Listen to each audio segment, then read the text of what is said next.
বাড়ি আসার পরে গরু গোয়ালে ঢুকছে মা, কাদের নাঙ্গল স্বামী ঠিকই নামাইছে। এসে দেখে মা আর বউ ঝগড়া লাগাইছে। মারে মা আর বউ যখন ঝগড়া লাগাইছে, স্বামী কাদের নাঙ্গল ফেলাইছে ঠিক, কিন্তু হাতের লরি ফেলাই নাই রে মা, হাতের লরি ফেলাই নাই। এই লরি নিয়ে যাই মা ওই বউকে 10-20 বাড়ি শুরু করে দিছে। না ভুল কথা বলছি বলেন? এ মা 10-20 যখন বাড়ি শুরু করছে, বিবি ও মা হাতের তালে পড়ে থেকে মাটির মধ্যে গড়াগড়ি করে কাঁদতেছে আর বলছে, খালি ধরে ধরে মারো, খালি ধরে ধরে মারো। তাই আরে মাগি, আমি তোর পিটাইতেছি, যেহেতু অল্পই পিটাইলাম, আমার মার কথা মতো যদি না চলিস, আমার মায়ের মুখে মুখে যদি তর্ক করিস, এ মাগি তোর মতো বউ আমার দরকার নাই। আমার মা যা বলবে, আমার মা যেটা হুকুম করবে ওই অনুতাপে থাকতে হবে। আমার মার হুকুম যদি পালন করতে পারিস তাহলে থাক, আর নাইলে টোপলা বাপ। তোর মতো বউ দরকার নাই, তাড়াতাড়ি বাপের বাড়ি চলে যা। না ভুল কথা বলছি বলেন তো? মারে এ বোনেরা, কিন্তু দরদি এখনো বলে বউ আর শাশুড়ি ঝগড়া হয়, হয় কি হয় না? কিন্তু দরদি আগে তো ঝগড়া হয়েছে আর এখনো ঝগড়া হয়, তবে এখনকার ঝগড়ার একটা দরদি উন্নতি হয়েছে। সেই উন্নতিটা হলো এই, ও দরদি মা আর বউ যখন ঝগড়া লাগে মা আর দরদি ওই স্বামী বাড়ি আসার পরে দেখে মার বউ ঝগড়া লাগাইছে, দেখবেন স্বামী মার কাছে যায় না, টুকটুক করে টুকটুক করে টুকটুক করে বোর কাছে যায় দাঁড়ায় থাকে। না ভুল কথা বলছি বলেন? বোর কাছে যায় দাঁড়িয়ে থাকে, বোর পাশে যায় বসে থাকে। মা জনম দেখে বাচ্চাদের বলেছে যে কান্দার বলে গেছে, 10-5 দিনের পেটের টানছিলাম, কত কষ্ট করে তোকে দুনিয়ার মধ্যে আনছিলাম, বুকের দুধ খাওয়া মানুষ করছি বাবারে। হ্যাঁ বেটা, যখন তুমি ছোট হয়েছিলাম ও বেটা, তোমার এক সময় পাতলা পায়খানা হয়েছিল বাবারে। এই জায়গায় ডাক্তার পারে নাই, নিয়ে গেলাম সাথিয়া, সাথিয়ার ডাক্তার পারলো না, নিয়ে গেলাম পাবনা বাবা রে। দীর্ঘ 7টা দিন আমার চোখের ঘুম ছিল না, 7টা দিন আমার পেটের ভাত ছিল না রে বাবা। তোমার কত কষ্ট করে ধুয়ে ধুয়ে ধুয়ে তোমার আমি জাগনা করেছিলাম বাবা। আজকে বেটা বড় হয়েছে বাবা, তোমার পাশে দাঁড়াইয়া তোমার বউ আমার কত কথা কয়, তুমি একটা কথার জবাব দাও না, বউরে একটা জবাব দাও না, বউরে একটা গালি দাও না।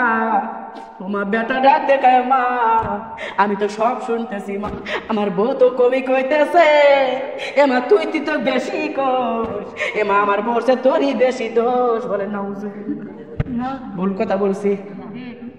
মা ডাক বলে বেটা, এ মা আমার বোর কোনো দোষ নাই, তোরই বেশি দোষ। এ মা বেটার বর ভাত খাইবে লাগে মা, কথা কম কম লাগে, একটু চুপ করে থাকা লাগে। মারে বেটার বর ভাত খাইবে লাগলি, বেটার বর কথা মতো চলা লাগে। মারে যেই বেটা ব্যাগ থেকে 10 মাস 2 দিন পেটে করে টানলাম, বসে বেতনা সহ্য করে তো নিয়ে এলাম, কষ্ট করে খায় না খায় মানুষ করলাম, সেই বেটা যদি কইবে মা বোর কথা মতো তোমার চলা লাগবে, ওই মা জানে তার কলিজার মধ্যে কেমন লাগে রে মা। যখন স্বামী এই কথা কয় আমরা বড় বড় খুশি হয়ে যাই যে আমার স্বামী আমার পক্ষে আছে রে, বুড়নি করে আর দরকার নাই। কিন্তু মা একটা বড় চিন্তা করলাম মা, আজকের বেটার বউ আমি ঠিকই আছি মা, কালকে কিন্তু বেটার বউ থাকবো না, আগামী কালকে হয়ে যাবো আমি ও শাশুড়ি। আজকে ছোট ছোট কাটা দিয়ে দিচ্ছে মা, বড় বড় কাটা দিয়ে নেওয়া লাগবে আমার দরদি। আমার আল্লাহ বলেছে যে শ্বশুর, যে বেটার বর দ্বারা শ্বশুর শাশুড়ি ব্যথা পায়, কষ্ট পায়, ওই বেটার বর ওই বেটার বর কারণে আরে আমি আল্লাহর আরশ খাইতে যাই বলে। নাউজুবিল্লাহ। আমার বোনেরা যারা আছেন খেয়াল করবেন, খবরদার খবরদার শ্বশুর শাশুড়ি মনে কষ্ট দিয়েন না, তার কারণ মা যদি পাত করে নিঃশ্বাস ফেলায় মা, আপনার সংসারে জীবনও শান্তি থাকবে না। যতই কামাই করবেন অভাব পুরায় না, যতই কামাই করবেন আপনি অসুখ সারে না, অসুখের পিছনে টাকা পুরান ও মা, আপনার অভাব পুরায় না। আমার দরদি বাংলার ঘরে এরকম আসে না নাই বলেন তো দরদি? এ মা কেন এত গজব, কেন এত আজাব মা, কিসের জন্য এত গজব? এ মা শান্তি কেন নাই রে দুনিয়ায়, বলো শান্তি কেন পাই না দুনিয়ায়, ও মা শান্তি কেন নাই রে দুনিয়ায়, বলো শান্তি কেন আছে কি শান্তি বলেন তো? ও মা শান্তি কেন নাই রে দুনিয়ায়, বলেন শান্তি কেন পাই না দুনিয়ায়, ও মা শান্তি কেন বলো শান্তি কেন নাই রে দুনিয়ায় টিভি সিনেমা দেখে দেখে নামাজ পড়ো না টিভি সিনেমা দেখে দেখে নামাজ পড়ো না শান্তি কেমনে পাইবা দুনিয়ায় তোমরা শান্তি কেন আসবে দুনিয়ায় ও মা করোনা কেন আইলো দুনিয়ায় বলেন করোনা কেন আইলো দুনিয়ায় আজকে টিভি সিনেমা দেখে দেখে পর্দা করো না টিভি সিনেমা দেখে দেখে পর্দা করো না শান্তি কেমনে পাইবা দুনিয়ায় তোমরা শান্তি কেমনে আসবে দুনিয়ায় বলেন শান্তি কেন নাই রে দুনিয়ায় ও মা ভূমিকম্প কেন হয় রে দুনিয়ায় আমার মামার বোনটা আমার দরদিরা আজকে কি বাংলার জমিনে শান্তি আছে আমার আল্লাহ ডাকতে বলেন হে দুনিয়ার মানুষ তোমরা শুনে নাও এ রাউতের মহিলারা শুনে নাও আমি আল্লাহ তোমাদের কোনো গজব দেই না রে আমি আল্লাহ তোমাদের গজবও দেই না আমি আল্লাহ তোমাদের বিপদ দেই না আমি আল্লাহ তোমাদেরকে মুসিবতে ফেলাই না তার কারণ আমি আল্লাহ তোমাদের বলে দিলাম তোমাদের যত বিপদ যত গজব যত মুসিবত আসে আমি আল্লাহ বলে দিলাম এই 2 হাত দিয়ে যা কামাই করেছে রে তার বিনিময়ে তোমরা গজব পাও তার বিনিময়ে তোমাদের আযাব হয় বলে নাউজুবিল্লাহ মনে মনে টেনশন করতেছেন আমরা আবার গজব কামাই করলাম কেমনে টেনশন আছে আপনাদের গজব আবার কেমনে কামাই করলাম এমা গজব কেমনে কামাই করছেন আমি কি ধরে দেবো বলেন তো হ্যাঁ ধরে দে মারে গজব কিভাবে কামাই করছেন মা এ মা যদি বিশ্লেষণ করে জানাই দেয় রে মা আমার দরদি এতগুলো মহিলা যত ছেলে মানুষ নাই কিন্তু মা আমার দরদি ও মা খেয়াল করবেন মহিলাদের কিন্তু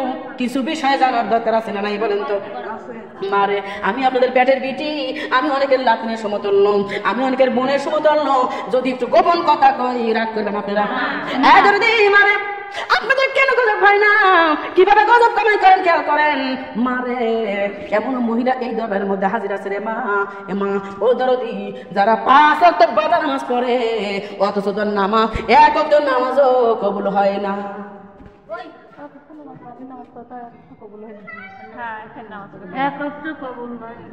ভুল কথা বলছি না আপনারা 5 ওয়াক্ত বাবা নামাজ পড়েন দেখা যায় পর্দায় থাকেন দেখা যায় আপনি কোরআনও পড়েন কিন্তু আপনার কোনো আমল কবুল হয় না তার কারণ কি না আপনি বুঝতে পারতেছেন না কোন কারণে কবুল হয় না তার কারণ আমরা মহিলারা আমাদের কিছু বিষয় আছে মা যা জানা দরকার যদি আমরা বাংলার জমিনে স্বামী স্ত্রী আমাদের মধ্যে আছে রে মা আমার দরদি তার কারণ আপনার কবুল হবে কেমন করে ও দরদি আপনার ফরজ গোসলই তো ঠিক মতো আগের কথা বলা হয়েছে আল্লাহ তাআলা রাখলেন গোসলকে ফরজ করলো কেন গোসলকে ফরজ করছে তখন আপনারা স্বামী স্ত্রী মিলন করছেন যখন মিলন শেষ হয়ে গেছে গোসলটা আপনার জন্য ফরজ হয়ে গেছে এর জন্য কিন্তু ফরজ গোসল বলা হয় গোসল তো গোসলই কিন্তু ফরজ হলো কেন ফরজ মানে আল্লাহর হুকুম হয়ে গেছে আল্লাহর হুকুম মানেই ফরজ আল্লাহর হুকুম মানেই ফরজ এই জন্য বলা হয়েছে ফরজ গোসল দুপুরের সময় যে গোসল করেন ওকে কি ফরজ গোসল বলা হয় ওটা কিন্তু ফরজ না ওটা আপনার শারীরিক ভাবে মানসিক ভাবে একটু শান্তি পাওয়ার জন্য গোসলটা করলে মাথা ভালো লাগে মন ভালো লাগে শরীর ভালো থাকে এই জন্য কিন্তু আপনার ওই গোসলটাকে ফরজ বলা হয়েছে কেন আল্লাহর হুকুম এই জন্য ফরজ বলা হয়েছে যেখানেই আল্লাহর হুকুম যেটাই আল্লাহর হুকুম ওটাই ফরজ আর যেটা নবীর হুকুম ওটা সুন্নাত আর যেটা তাছাড়া ইচ্ছা আমরা যারা করবো ওটা হচ্ছে নফল এটা হচ্ছে আমাদের জন্য আমার মা আমার বোনরা আমার দরদিরা তার মানে ফরজ গোসল বলা হয়েছে তার কারণ আল্লাহ রব্বুল আলামিন আপনাকে হুকুম করেছে স্বামী স্ত্রী মিলন করছেন সঙ্গে সঙ্গে মা আপনার গোসল ফরজ হয়ে গেছে ও দরদি মা বোনরা খেয়াল করবেন আল্লাহ তাআলা রব্বুল আলামিন বলেছেন বান্দা শুনে না হে মহিলারা শুনে না যারা ফরজ গোসল করতে দেরি করবে মারে খেয়াল করেন আপনি যখন খাটের উপর থেকে একটা পাও যখন আপনি জমিনে ফেলাইবেন একটা কদম যখন আপনি মাটিতে ফেলাইবেন সঙ্গে সঙ্গে মা মাটি চিৎকার দিয়ে ডাকবেন আল্লাহ আমারে হুকুম দাও আমি এই মহিলারে আমি এই পুরুষটারে আমি এই মুহূর্তে গ্রাস করে ফেলে কয়টা কদম দিচ্ছেন কয়টা কদম ফেলাইছেন খাটের পর থেকে মাত্র একটা পাও জমিনে ফেলাইছেন সঙ্গে সঙ্গে মা এই মাটি আল্লাহর কাছে চিৎকার দিয়ে বলতে মাবুদ রে আমারে তৌফিক দাও, আমার অনুমতি দাও, আমি এই মহিলাকে অথবা এই ছেলেটাকে আমি এই মুহূর্তে গ্রাস করে ফেলি। মারে ও বোনেরা, আমার দরদিরা, আমার আল্লাহ ডাক দিলে মাটি, ও মাটি তুই সহ্য কর, আমি আল্লাহ সহ্য করব না। আমার মা, আমার বোনেরা, এ দরদি মা বোনডারে, আমার দরদি, যখন আপনি ওই শরীর নিয়ে আপনি যখন টিবলের পর যান রে মা, যখন টিবলে চাপ দেন, ওই টিবল আল্লাহর কাছে ডাক দিলে, মা আমার অনুমতি দাও, আল্লাহ এই মহিলার এই মুহূর্তে দুনিয়া থেকে কতল করে দেন। আল্লাহ ডাক্তার কি বলবে, তুই সহ্য কর, আমি সহ্য করবো না। আপনি যখন ধরো এই অবস্থায় আপনি যখন চাউল নিয়ে রান্না করবার যান, এমা আপনার চাউলের যে যে ধরো ডাম আছে কিংবা যে কলস আছে, যে চাল আপনি চাউল নিয়ে রান্না করেন, ওমা ওই জায়গায় বরকত কমে যায়, বলে নাউজুবিল্লাহ। এমা ওই দানা আল্লাহর দরবারে সুপারিশ করে, আল্লাহ আল্লাহ গো এই মহিলার কাছে আমি যাব না, আল্লাহ এই মহিলার তুমি বিচার করো, বলে নাউজুবিল্লাহ। মারে আপনার যতগুলো কদম ফেলাইবেন প্রত্যেকটা কদম আল্লাহর কাছে চিৎকার দিয়ে বলবে, এ দরদি মা বোনেরা, যদি বেলা 11টা পর্যন্ত আপনারা ওইভাবে থাকেন, আপনি কি কাজ একটা করেন, ভাত রান্না করতেছেন, তরকারি রান্না করতেছেন, মারে ও বোনেরা আপনার মনে চিন্তা করতেছেন যে এটা আমার সমস্যা কোন জায়গায়। তার কারণ এখন তো শেষ জামানা মা, ফিতনার যুগ, অনেক মা বোন অনেক জায়গায় গেছি মা, অনেক মা বোন ডাক দিয়ে কয়, আপা আপনি তো কি বক্তা পাও, আপনার তো বড় বক্তা, ভালো বক্তা, মাথায় পাগড়ি পরা, গায়ে জব্বা পরা, এত দামি দামি বক্তা, ভালো ভালো বক্তা। ওরা বলেছে যে মহিলারা তোমাদের জন্য সুখবর আছে, তার কারণ এতদিন তোমরা ফরজ গোসল করেছো, এখন আর ফরজ গোসলের দরকার নাই, এরকম বলছে না, বলে নেই? মা বলি না এমন কথা তারা বলছে, মা বলছে না, দেখছেন? আমি তো এমনি এমনি বলতেছি, এরকম খবর আমি পাইছি। আমার দরদে খেয়াল করবেন, এই দরদে খেয়াল করবেন, এই জমিনে ফিতনার যুগ, শেষ জামানা। আল্লাহ নবী বলে গেছে যে শেষ জামানায় আগুন যেমন হাতের উপর রাখা যাবে না, ওই রকম ইমান রাখাটাও কষ্টকর হয়ে যাবে। ইমানও ধরে রাখবে সাধারণ পাবলিক পারবে না, ওই জাহান্নাম হবে আসল ঠিকানা, বলে নাউজুবিল্লাহ। বহুত এলাকায় গেছে রে মা, যে এলাকার লোকজন এই খবর যখন পাইছে রে মা, ওরা তো মহা খুশি, কারণ এত বড় বক্তা যেহেতু কইছে, তাহলে তো এটা মিথ্যা কথা কইতে পারে না। হ্যাঁ, যেহেতু এত বড় বক্তা, পাগড়ি মাথায়, আবার জুব্বা গায়ে, এত দামি বক্তা, মিথ্যা কথা বলবার পারে না। এ মা বোনরা খেয়াল করা লাগবে রে মা, এ দরদিরা এই কথা বলার কারণে ও মা শত শত হাজার হাজার মহিলারা ও মা ফরজ গোসল আর করে না, বলে নাউজুবিল্লাহ নাউজুবিল্লাহ মিন জালিক। এ দরদি মা বলে না, তবে ফরজ গোসল না করার কারণে আমার আল্লাহ বলেছে যে মহিলারা কিংবা যে পুরুষেরা ফরজ গোসল করে না, ওদের জন্য আমি আল্লাহ তাআলা রব্বুল আলামিন একটা পুরস্কার দেব কবরের মধ্যে। এমা সেই পুরস্কার চান আপনারা? চান না? যদি না চান তবে জানতে চান কি চান না যে কি সেই পুরস্কারটা? আপনারা যদি না চান তারপর তো জানার দরকার আছে না, নাই বলেন তো? আছে। একদম খেয়াল করবেন, ও মা ওই মহিলা, যে মহিলা কিংবা পুরুষটা ও মা গোসল ফরজ গোসল দেরি করে করবে, এমন ওই মহিলার জন্য আমার আল্লাহ কবরের মধ্যে পুরস্কার রাখছে। ওই পুরস্কারের কথা আমি বলবো রে মা, তার আগে আসেন এ দরদি, এমন কথা যারা বিশ্বাস করবে তারা তো ঈমান হারা হয়ে যাবে, বলে নাউজুবিল্লাহ, যে ফরজ গোসল করা যাবে না। এমন ফরজ গোসল কাকে বলা হয়? ফরজের বিষয়ে বলছি, বুঝছেন কি আপনারা? ফরজ মানে কি? আল্লাহর হুকুম। ফরজ মানে আল্লাহর হুকুম রে মা, এ দরদের মা বোনরা। তার মানে যদি এই গোসলটা যদি আল্লাহর হুকুম না হইতো তাহলে ফরজ বলা হইতো না। আমার মা বোনরা, তাহলে যেই জায়গায় আল্লাহ হুকুম করছে গোসলের জন্য, আর আমরা বাহানা করে ও মা তাল বাহানা করে নতুন নতুন বক্তা সাইজে এইরকম কথা যদি বলি যে গোসলের দরকার নাই, আল্লাহ বলছে ওই বক্তাকে তো জাহান্নামে দেবই দেব। বক্তার কথা অনুসারে যারা এই ফরজ গোসল বন্ধ করবে ওদের জন্য জাহান্নাম ওয়াজিব, বলে নাউজুবিল্লাহ। এ মা জাহান্নামে কারা কারা যাবেন একটু হাত তুলে দেখান তো।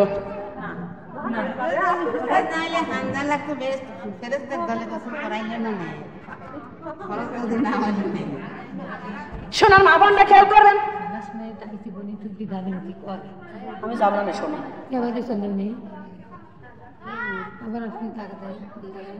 আচ্ছা আসলে জানা বলে যাও, তুমি যাও, তোমার যদি কাজ থাকে যাও, সমস্যা। শোনার মা বোনরা খেয়াল করেন, আমার দরদি খেয়াল করবেন, এই আল্লাহ তাআলা বলল মন্দিরে যে বান্দা বান্দি ফরজ দেরি করবে মারে। একটা হাদিসের মধ্যে বললাম একটা মহিলা দুনিয়া থেকে চলে গেছে চিরবিদায় হইয়া। ও মা বোনরা, ওই মহিলার জন্য, ও তোদের মা বোনেরা, ওই মহিলার জন্য, ও মা কবর খনন করার জন্য, ও মা ওই কবরের গোরস্থানে চলে গেছে কয়েকজন। আমার মারে ওই মহিলার জন্য একটা কবর খনন করা হয়ে গেল। যখন কবরটা খনন করা হয়ে গেছে, এ সোনার মা বোনেরা, আমার দরিদ্রাম, আমার দিল সোনা, আমার মন সোনায়া, তালিমে পয়সা কেউ কথা কইও না। আমার দিল সোনায়, আমার মন সোনায়া, তালিমে পয়সা কেউ কথা, আমার তালিমে বৈশা কথা কইলে, তোমরা তালিমে বৈশা কথা কইলে আল্লাহর দয়া পাইবা না। আমার দিল সোনা, আমার মন সোনায়া, তালিমে বৈশা কেউ কথা কইও না। আমার দিল সোনা, আমার মন সোনায়া, তালিমে বৈশা কেউ কথা, আমার তালিমে বৈশা কথা কইলে, আরে তালিমে বৈশা কথা কইলে আমার মাওলার দিদার পাইবা না। আমার দিল সোনা, আমার মন সোনায়া, তালিমে ওই মহিলার জন্য গোরস্থানে চলে গেল তাদের মুসল্লিরা। ও মা কবর একটা খনন করা হয়ে গেল। এমা কবর খনন করার পরে লোকজনরা ও মা কোদালটা ধৌত করলো, শাবলটা ধৌত করলো, সব বাসনপাতি দৌড় করে যখন চলে আসবে মা, একজন লোক কবরের পাশে দেখে কবরটা কেমন হয়েছে, কিন্তু যা দেখে মা ওই কবরের মধ্যে বিশাল বড় বিষধর সাপ, বিশাল বড় বিষধর সাপ ওই কবরের মধ্যে মা খেলাধুলা করতেছে। হে দাদি, ওই মুসল্লিরা কি করলো, একটা বড় কুঞ্চি হাতে নিছে, একটা বড় লাঠি হাতে নিছে, ওই লাঠি নিয়ে ওই সাপটাকে মারবে যায়। ও মা হাদিস শরীফের মধ্যে পড়ছি রে মা, যখন সাপটাকে বাড়ি মারে সাপ উধাও হয়ে যায়, সাপকে আর দেখা যায় না। এতদিন যেই আবার চলে আসতে লাগে, ও মা আবার দেখে কবরের মধ্যে সাপ দুলতে আসছে। মারে ওরা চিন্তা করে আল্লাহ এটা কেমন হলো। মা বোনরা আমার দরদিরা এই চিন্তা করিয়ে ওরা মনে করলাম এই জায়গা থেকে বুঝি সাপটা যাবে না, এই জন্য কি করলো মা ওই মহিলার জন্য, ও মা ওই জায়গা থেকে সরিয়া অনেকটা দূরে একটু যায় রে মা, ওই মহিলার জন্য আরো একটা কবর খনন করলো রে দরদি। হ্যাঁ মা, ওই জায়গায় কবরটা খনন করার পরে যখন লোকজন চলে যাবে, এখন আমার তাকে দেখে ওই কবরের মধ্যেও মা বিষধর সাপ দুলতেছে, বিশাল বড় বিষধর সাপ। মারে খেয়াল করবেন, অত বড় সাপ দুলতেছে। ওই জায়গা থেকে সাপটাকে তাড়ানোর জন্য চেষ্টা করলো, কিন্তু সাপটা কোনোভাবেই যায় না রে মা। সাপকে যখন মারতে যায় সাপ উধাও হয়ে যায়, সাপকে যখন বাড়ি দিতে যায় সাপ উধাও হয়ে যায়, আর যখন মারে না সাপ দুলতে থাকে রে মা। ওই লোকজন কি করলো, ওই কবরটা ওইভাবে রেখে দিল, যাইয়া একটু ফাঁকে যাইয়া আরো একটা কবর খনন করলো। এ শোনা রে, ওই জায়গায় ও মা ওই দিন ওই মহিলার জন্য একটা না দুইটা না, ওই জায়গায় ওই মহিলার জন্য 10টা কবর খনন করা হয়েছিল। 10টা কবরের মধ্যে একই অবস্থা, খালি সাপ দুলতেছে। এবার চিন্তা করলাম না না না, তার কারণ কি, এত কবর তার খনন করা সম্ভব না। তখন মুসলিম চলে গেল ইমাম সাহেবের কাছে। ইমাম সাহেব, যতগুলো কবর খনন করে প্রত্যেকটা কবরের একই অবস্থা, হুজুর আমরা এখন কি করব? আমার মা আমার বোনরে, ও দরদিরা, আমার দরদের মা বোনেরা, জানাজার নামাজ পড়ানো হয়ে গেছে।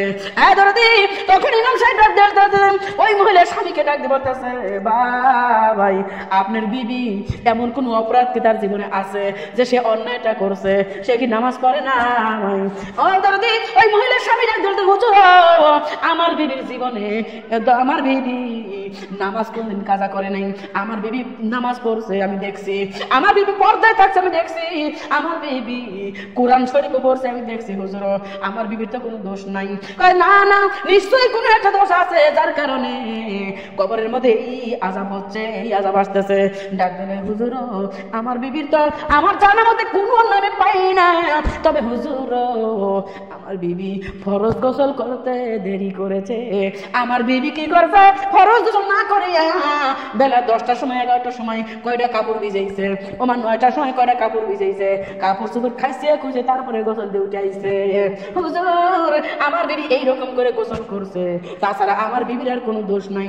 ইমাম সাহেব ডাকতে পারেন, এই জন্যই মহিলার কবরের মধ্যে ওই বিষধর অজগর সাপ দেওয়া হয়েছে। বলে নাউজুবিল্লাহ। ও মা, আমার রাউতের বোনেরা রে, আমার রাউতের মা, তোমার ঘরের মধ্যে এই দোষ আছে মা, আমি জানি। অনেক মাসে মনে হচ্ছে এই দোষ আছে না নাই? একেবারের মধ্যে সৌরি বেটার বউ, মা বেটার বউ গোসল করে উঠছে, উঠে দেখে শ্বশুর শাশুড়ি উঠে পড়ছে ধরে। এবার লজ্জার কাতারে আর গোসল করে যায় না, কারণ শাশুড়ি জাগনা হয়ে গেছে, শ্বশুর জাগনা হয়ে গেছে, এই মনে করে লজ্জার কাতারে আর গোসল করে যায় না। কিন্তু বোনেরা রে, অনুরোধ করে বলে যাই, তুমি শাশুড়ির দিকে লজ্জা পাইছো, এটা আমার আল্লাহ দেখবে না। মারে তুমি যদি গোসল না করো, তোমার কবরের মধ্যে আমার আল্লাহ রাব্বুল আলামিন ওই রকম বিষধর সাপ দিবে। বলেন নাউজুবিল্লাহ। এই জন্য কি করবেন ও মা বলিলাম, আমরা তো মাউজি, সবাই আমরা জানি, বুঝি কি বুঝি না বলেন তো? হ্যাঁ না, শ্বশুরকে তো আর বলা যায় না যে কোনো সিস্টেমে। ও মা, শাশুড়ি হলো মা, শাশুড়ি হলো মা, শাশুড়ির সাথে যদি একটু কথা শেয়ার করি মা, শাশুড়ি তার স্বামীকে বাড়ি থেকে সরা দিবার পারে কি পারে না? কিন্তু মা আমরা কি তাই বলি? দেখ তো এইটা বেলা বুড়ুনি গুলো করে দুনিয়ার লজ্জার কথা নয়। হ্যাঁ, এটা আবার কওয়া লাগি বরংস যদি আমরা উল্টে কি কই যে বুড়ুনি কাজ এমনি উঠছে, আমার দেহার লেগে উঠছে। নাউজুবিল্লাহ, নাউজুবিল্লাহ হিমিন জানি। শোনার মা বোনরা, অনুরোধ, খবরদার, লজ্জার খাতিরে, ভয়ের খাতিরে এগুলো বাদ দিন না। যখন আপনি ফরজ গোসল করতে দেরি করবেন, আল্লাহর তরফ থেকে আপনার কবরের মধ্যে ওই রকম গজব হবে। বলেন নাউজুবিল্লাহ। আপনি কি চান আপনার কবরে ওই রকম সাপ আসুক? একটা সাপ যদি একবার সবর মারে মা, 1000 বাচ্চার দরদি ওই সাপের যন্ত্রণা থাকবে। বলেন নাউজুবিল্লাহ। সহ্য করবে পারবেন না, সহ্য করবে পারবেন না। ওই কবর থেকে আপনার বেটা আপনাকে বাঁচাইবে না, আপনার স্বামী আপনাকে বাঁচাইবে না। আপনার কবর যদি জাহান্নামের আগুন জ্বলে মা, আপনি চিৎকার পারবেন, আপনি কান্নাকাটি করবেন, কিন্তু মা আপনার একটা বেটা বিটিও স্বামী আপনার খবর নেবে না, নেবে না। আমার মারে এই জন্য বলে দেয়, শোনার মা বলে না, অবহেলা করবেন না, আমার টাইম নষ্ট করবেন না। আমার দরদি, আমার মা বোনডারে, তাহলে ফরজ গোসলকে দেরি করে করা যাবে যাবে না। এমা আমি আরো একটা কথা আপনাদের বলেছি যে আমার মারা 5 ওয়াক্ত নামাজ পড়েন, তারপর নামাজ কবুল হয় না। বলছি না বলি নাই? মারে কেন এই কথাটা বলছি একটু খেয়াল করেন। দরদি, আমার আল্লাহ তাআলা রব্বুল আলামিন বলেছে, বান্দারা তুমি যদি নামাজ পড়ো, তোমার গাও যদি পাক না থাকে, তোমার শরীর যদি পাক না থাকে, তোমার কাপড় যদি পাক না থাকে রে, তোমার নামাজ কেমনে কবুল হবে? হবে কি বলেন তো?